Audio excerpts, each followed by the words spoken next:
What's up? My name's Kamal, and today we're going to be replacing the serpentine belt and the belt tensioner on my 2013 Mazdaspeed3. This is the belt. There's all the numbers in case anyone wants to find the part numbers themselves. And here's the tensioner, which I guess it has that same LFG1 number on there too, which I think is the one you're looking for. So to do this, we're actually going to be getting at the tensioner from underneath. The reason we're replacing it is, if you can see the belt in there, it's just starting to have cracks, which is usually what you look for. Can you see them? Yeah, I can see them. Yeah, so the belt's just showing cracks. Once you see that, it's when you want to start thinking about replacing it.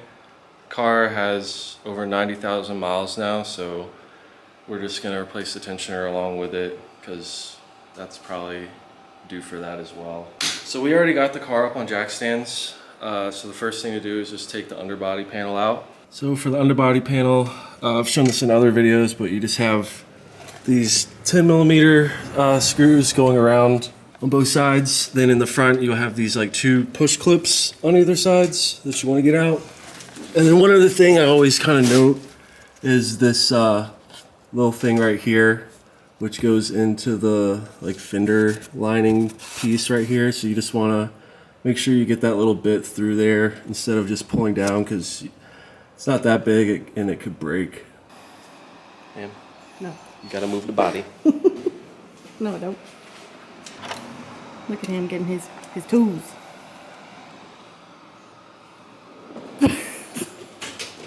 More tools. Get in the tubes, get in the tubes, get in the tubes, get in the tubes. There. Where's my battery pack, babe? Babe, you really can just, you can turn it off. You can push the stop eat and you can set it down. You can just vape, chill, whatever you want. Okay? All right, babe. So we're underneath the car here, and you can see the tensioner right there, which is right near the axle, kind of right above it to the right. It is kind of like a tight space in there. So on the tensioner, you have that bolt, which is right here, and basically you just put a wrench on it. This is like I said, a 14mm, and then basically you just turn this to the right. And you can see how it moves like that, and that's basically how you get the belt off. So I'm gonna do that from down here and Let's see if I can see. Hold on. I'm zooming in. Okay. yeah, so I just push this to the right and you can put the belt off now. Which I just did it right down here.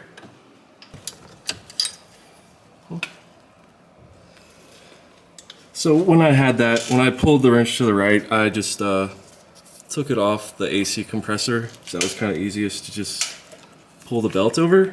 The other thing you can do before you take it all the way off, just make a mental note of how it's actually on there. So that way, when you go back on with the other one, you aren't kind of like questioning whether it's on there right. But usually with these things, there's kind of only one way it goes on properly. So yeah.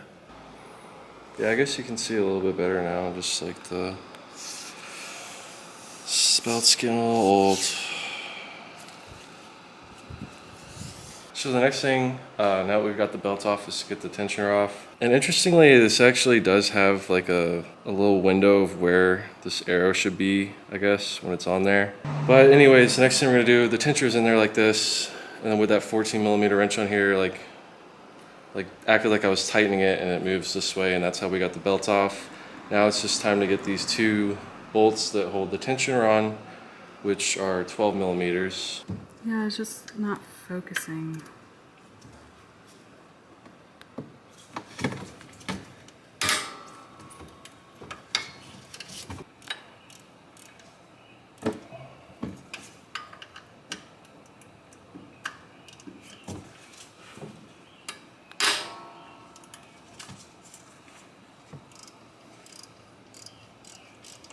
So the only thing when taking these 12 mils off that's your like crankshaft position sensor right here, I believe. It kind of like looks at these teeth.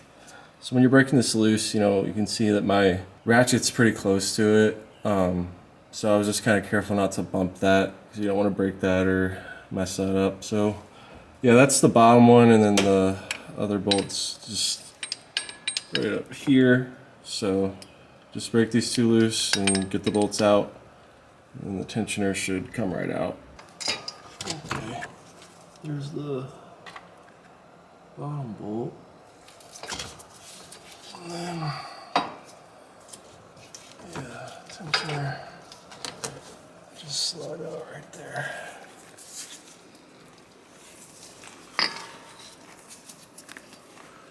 Yeah, the tensioner just sits right in there. You can see the two bolt holes that it screws into. And then that little like rusty area where there's like a, looks like there's something that could screw in there. That's kind of where like the back of the tensioner rests. Yeah, so this part of the tensioner is kind of right where that rusty bit is, and then the two screws. So we're gonna go back in with the new one. But there's like a, so this one has like, see how it says 23? Where? Oh yeah. And this one says 17. I wonder why. Probably just because it's like an older. So I got the new tensioner in there, and then just put those two bolts in by hand, and you can kind of see what I meant by the back of the tensioner just kind of sits right in front of that little area that looks kind of rusty. So now the last thing's just to torque those bolts down. I mean, yeah, you could just snug them down, but we're gonna torque them to spec, which is 19 to 25 Newton meters, which is 14 to 18 foot-pounds, whichever way you want to look at it. So just torque those bolts down, and then we're good to put the serpentine belt back on.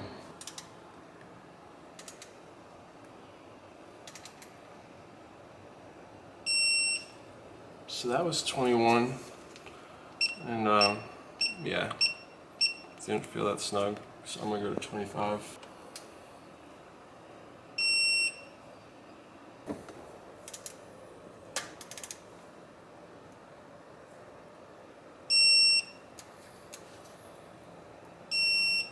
All right, so we got the new belt on there as well. So we put it back on the way it was, but had it loose, had this part off so that when I, you know, torqued the tensioner so we could get the belt over this, we couldn't actually get it because the, you know, like the older belt, I guess they do like stretch over time just a little bit. So with this one being new, it was difficult to get it over this part here. So we ended up going underneath. So we ended up underneath here. You can kind of see how it's routed.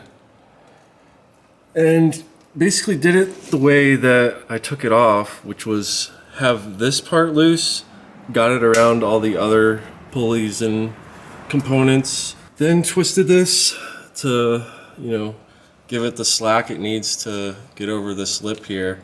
And yeah, I mean, I had that pushed like as far as it could go, the tensioner twisted as far as it could go in order to get the belt over the AC compressor right here. And then the last thing we did was just look down under here, make sure that the, you know, because some of these things have like the little teeth in them, so just make sure the belt is centered on that, on like every component. And then things like the pulley like that, we basically centered that just by sight. I mean, you can't see it now, but when it was a little off, you could actually kind of see like the markings on it, where to get it centered. And then same with that one right there. Oh yeah, I guess you can kind of see the markings on that one. Basically, when we put the belt on, you just kind of try to center it the way it was. Honestly, it's not like the end of the world, because when I start it now, that's the kind of thing where it'll kind of correct and center itself. So yeah, that's the next thing we're gonna do, is just start it up. I'm gonna leave the underbody panel off just so we can make sure it's all good, and then put everything back together.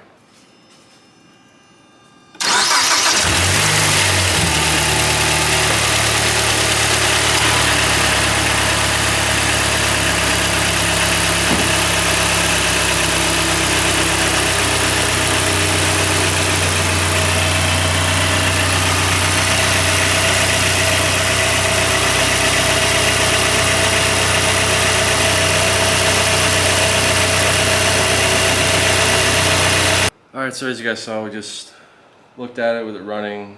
Looked underneath, and I was looking up here with the camera like you guys saw. And everything's good, so I'm just going to put the underbody panel back on, get it off jack stands, and we're good to go. So, thank you all for watching. I hope this was helpful for anybody trying to do this job at home. And yeah, please like the video and subscribe to the channel. Helps us out. We appreciate it, and see you guys in the next one. Peace.